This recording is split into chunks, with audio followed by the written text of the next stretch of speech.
దొంగకు చెప్పే లాభం అన్న సామెత ఎప్పుడో వెనకట కరువు కాలంలో పుట్టింది.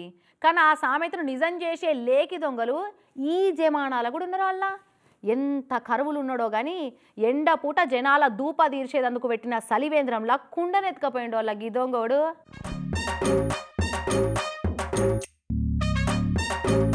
బంగారమో పైసలో బండ్లో కార్లో ఎత్తుకపోయారంటే ఏవో లెక్కుంటది. పోయిన సొమ్ము గిది అని పోలీసు వాళ్ళకి చెప్పుకునేందుకు ఓనర్లకు, కొట్టేసిన సొమ్ము గిది అని సంబరంగా సాటి దొంగల ముంగట గర్వంగా గల్లెగిరేసుకొని చెప్పుకుంటేందుకు దొంగలకు ఓ లెవెల్ ఉంటది. కానీ ఇగో ఆటోలో వచ్చిన గివిని చూడు.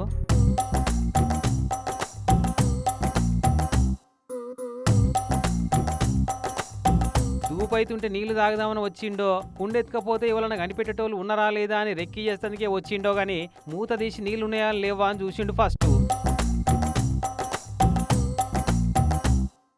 ఇక ఆటో చాలు చేసుకొని పోయినోడల్లా మలుపుకొని మళ్ళొచ్చిండు. ఇక చూడు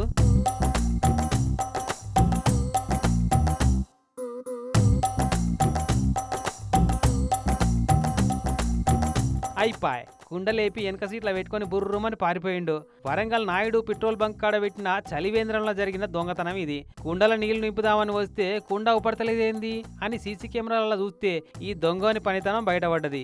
పాపం ఎంత కరువులో ఉండో గాని సీసీ కెమెరాల రికార్డ్ అయిన వీడియో తీసి సోషల్ మీడియాలో పెడితే కొందరేమో నవ్వుకుంటే ఎండాకాలంలో కుండ కూడా కొనలేని వీని దరిద్రాన్ని చూసి బాధపడుతున్నారట ఇంకొందరు.